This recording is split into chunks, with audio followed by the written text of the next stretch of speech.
اپنے رجسٹر میں لکھوانے کے لیے وہ فرشتہ جو اللہ کے حکم کو مان کر آپ کے پاس آیا تھا، آپ کے ساتھ مخاطب ہو کر بات کیا تھا، پھر وہی فرشتہ رب کے بارگاہ میں حاضر ہو جائے گا. حاضر ہونے کے بعد عرض کرے گا اے پروردگار عالم، اے پروردگار عالم، میلاد ختم ہو چکا ہے، اے پروردگار عالم، سلام ختم ہو چکی ہے، اے پروردگار عالم، ذکر مصطفیٰ ختم ہو چکا ہے. آپ یہ بتائیے کہ اس کی نیکیاں کو کہاں رکھا جائے، ان کی نیکیاں کو کہاں رکھا جائے؟ تو اللہ تبارک تعالیٰ فرشتوں سے حکم دیتا ہے اے فرشتوں، کیا ان کی نامہ اعمال کو تولا جائے، ان کی نامہ اعمال کو ناپا جائے، ان کی نامہ اعمال کو بچھایا جائے. تو ان فرشتوں نے اس انسان کے، اس اللہ کے بندے کی نیکیاں کو ایک پلہ میں رکھا جاتا ہے، اور دن بھر کا گناہ اور ہفتے بھر کا گناہ ایک پلے میں رکھا جاتا ہے. لیکن جب گناہ کا پلہ زیادہ ہو جاتا ہے اور نیکی کا پلہ کم ہو جاتا ہے تو پھر آقا کریم کے بارگاہ میں نہیں بلکہ پروردگار کے بارگاہ میں وہ فرشتے جو آپ کا نام لکھنے کے لیے، وہ فرشتے جو آپ کو دیکھنے کے لیے،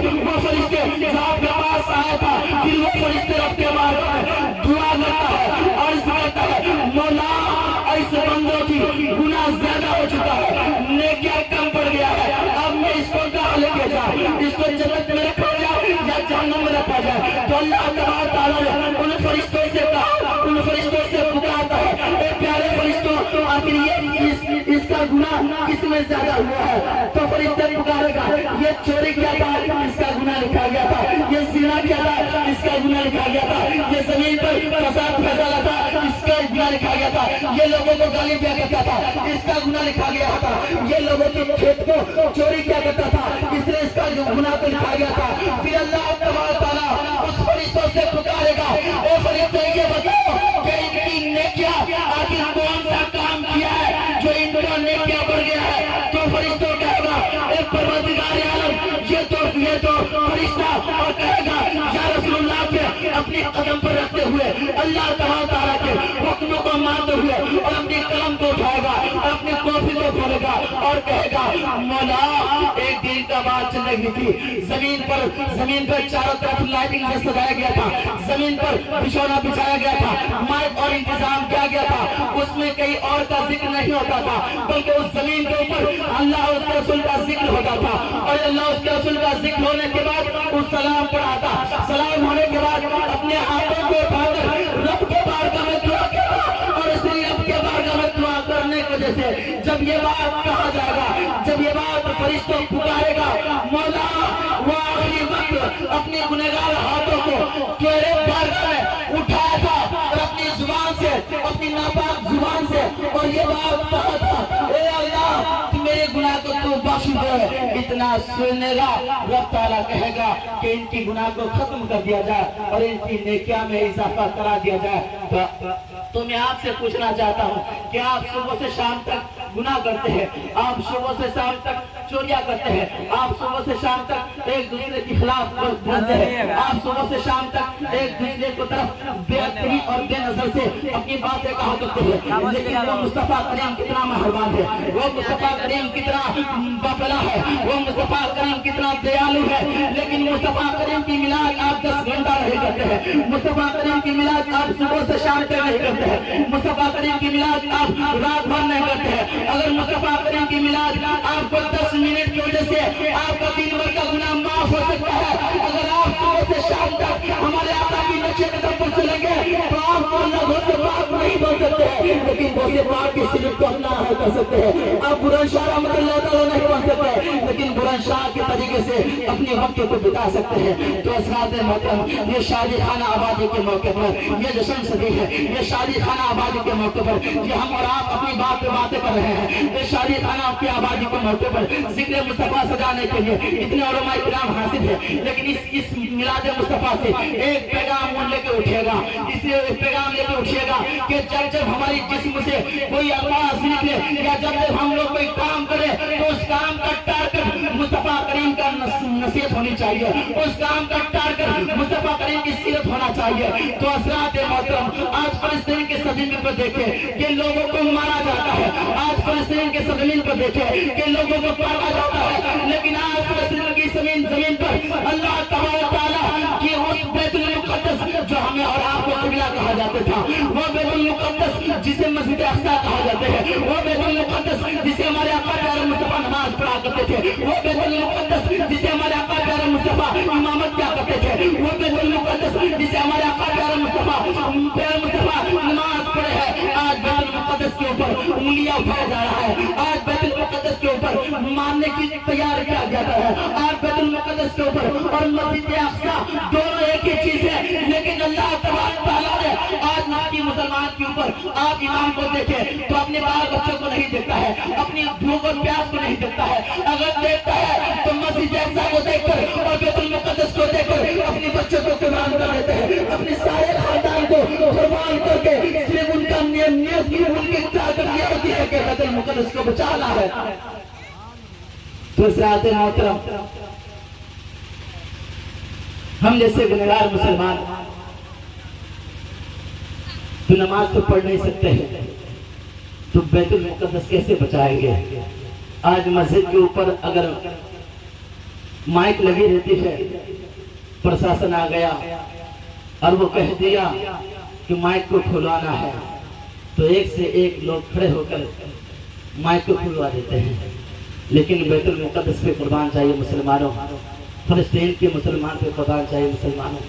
وہ آج سے کئی دن تک اسی چیز میں لڑتے ہیں، اسی چیز میں اپنے وقت کو بتاتے ہیں۔ کیا وہ مسلمان نہیں ہے؟ کیا ان کا رشتہ ہمارے رشتہ سے نہیں ہے؟ کیا ان کا رشتہ کچھ اور ہے؟ کیا ان کو ان کی ماں نے دودھ کے بجائے کچھ اور پلایا ہے؟ نہیں، ایسا کچھ نہیں ہے۔ تو جب اس سے پوچھا گیا کہ فلسطین کے سرزمین پر جب لوگوں سے پوچھا گیا کہ آخر تمہیں اپنی جان بچانا ہے یا مسجد اقصی کو بچانا ہے، تو وہاں کے لوگ نے یہ نہیں کہا ہے کہ جان بچانا ہے، بلکہ وہاں کے مسلمان کی زبان سے یہی نکلا ہے کہ جان جائے گا چلا جائے لیکن مسجد اقصی کے اوپر کوئی آج نہ آئے، جان چلا جائے لیکن بیت المقدس کے ایک اینٹ نہ ہلے۔ تو حضرات محترم، آج اس میلاد مصطفیٰ سے آپ پیغام لے کے اٹھیے گا کہ آپ بھی مسلمان ہیں، آپ کی بڑی مسجد ہے، آپ کے بستی میں مسجد ہے، آپ کے اوپر بھی یہ مصیبتوں کا پہاڑ ٹوٹ پڑ سکتا ہے، تو آپ ایسا کیجیے گا اس وقت اپنے بال بچوں کو نہ دیکھ کر بلکہ یہ دیکھیے گا کہ مصطفیٰ کریم پر اگر کوئی انگلی اٹھائے تو اس کا انگلی کاٹ دیا جائے، اگر کوئی آواز اٹھائے تو اس کی زبان کاٹ دیا جائے، اس لیے کہ ہمارا تن جن من جو بھی ہے تو مصطفیٰ کا صدقہ ہے۔ تو حضرات محترم، بیت المقدس جب اللہ تبارک تعالیٰ نے حضور سے محبت اتنا کی ہے، حضور صلی اللہ تعالیٰ سے نماز پڑھا کرتے تھے اور کچھ لوگوں نے اعتراض کیا اگر تو آخری نبی ہے تو قبلہ کو بدل دیں۔ ابھی بھی ایک مدینہ شریف میں قبلتین مسجد ہے، قبلتین مسجد کا نام ہے، مطلب دو قبلہ والی مسجد۔ لیکن جب ہمارے آقا پیارے مصطفیٰ قبلہ کی طرف نماز پڑھا کرتے تھے تو کچھ لوگوں نے آ کر کہا اگر تو آخری نبی ہے تو قبلہ کو بدل دیں۔ جب یہ بات سنا میرے آقا پیارے مصطفیٰ کو ایک افسوس آیا اور اپنی نماز پڑھتے پڑھتے رب کے بارگاہ میں دعا کی، اپنے ہاتھوں کو اٹھایا اور رب کے بارگاہ میں دعا کہ مولا تیرے بندوں میں سے کچھ بندوں نے یہ کہا ہے اگر میں آخری نبی ہوں تو میرے لیے قبلہ بدل دے۔ تو اللہ نے آواز آئی، وہی آیا اور کہا اے مصطفیٰ کریم جدھر تو چاہو ادھر قبلہ بدل جائے گا۔ تو میرے آقا کریم نے 2 رکعت نماز نفل پڑھی قبلہ کی طرف، مسجد اقصی کی طرف، اور 2 رکعت نماز پڑھی یہ ہمارا جو قبلہ کعبہ شریف ہے پچھم کی طرف۔ تو یہی چیز آج بیت المقدس پہلا قبلہ تھا، اور آج سے کچھ دن پہلے بیت المقدس کی طرف ہم لوگ نماز پڑھا کرتے تھے، ہمارے آقا بھی نماز پڑھا گئی ہے، لیکن کچھ لوگوں کی وجہ سے مصطفیٰ کریم نے رب کے بارگاہ میں دعا کیا ہے اور اس دعا کو رب تعالیٰ رد نہیں کیا بلکہ قبول کر کے قبلہ کو چینج کر دیا ہے۔ تو اس لیے کہا گیا ہے کہ بیت المقدس ایسی پاورفل مسجد ہے جس کے بارے میں قرآن میں آیا ہے جب ہمارے آقا پیارے مصطفیٰ صلی اللہ علیہ وسلم معراج کے لیے آئے، معراج کا معراج ہوئی تو میرے آقا پیارے مصطفیٰ کسی اور مسجد میں نہیں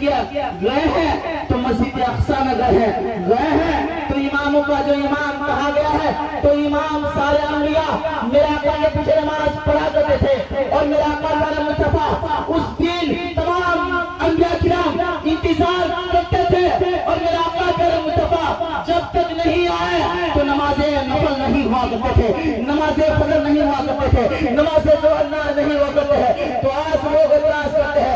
آج امام کو دیکھ کر امام سے کہا جاتا ہے آپ ٹائم سے نہیں آتے ہیں، آج امام سے کہا جاتا ہے کہ آپ ٹائم سے نماز نہیں پڑھاتے ہیں۔ تو ایسا ہونا چاہیے، مصطفیٰ کریم کی باتوں کو یاد کرنا چاہیے۔ لیکن جب مصطفیٰ کریم کی جب امام تھے تو سارے انبیاء مصطفیٰ کریم کی انتظار کیا کرتے تھے، اس لیے کہ ہمارے آقا پیارے مصطفیٰ امامت کے لیے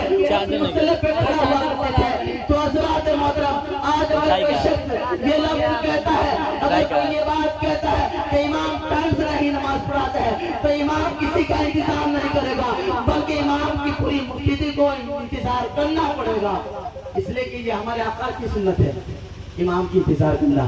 اس لیے کہ ہمارے آقا پیارے مصطفیٰ جب معراج سے آنے کے لیے سوچے تھے تو تمام انبیاء کرام سب کھڑے تھے اور آقا کریم کی انتظار کیا کرتے تھے۔ آج اگر امام صاحب 5 منٹ لیٹ جائے تو لوگوں میں پیٹ میں درد ہو جاتا ہے کہ امام صاحب ابھی تک آئے نہیں ہیں، کچھ بولنا شروع کر دیتے ہیں۔ تو حضرات محترم، ایسا نہ کریں بلکہ امام کی عزت کیا کریں، ایسا نہ کریں بلکہ امام کی اہمیت کو جانا کریں۔ اس لیے کہ یہ امام کسی باپ کی وراثت کا نام نہیں ہے، بلکہ یہ امام انبیاء کرام کی وراثت کا ہے۔ اس لیے کہ علماء کرام، عالم دین اور یہ جتنے بھی لوگ پائے جاتے ہیں، یہ آقا کریم کی الگ ترین اس شخص کے ایک مقابلہ کا اظہار کرتا ہے۔ تو حضرات محترم، اگر بولنے میں یا کسی قسم کی خطا یا بھول چک ہے تو علماء کرام کے سامنے میں توبہ کرتا ہوں، توبہ استغفر اللہ رب العالمین کے لیے۔ تو بولا جی سب مل کر پڑھو لا الہ الا اللہ محمد رسول اللہ۔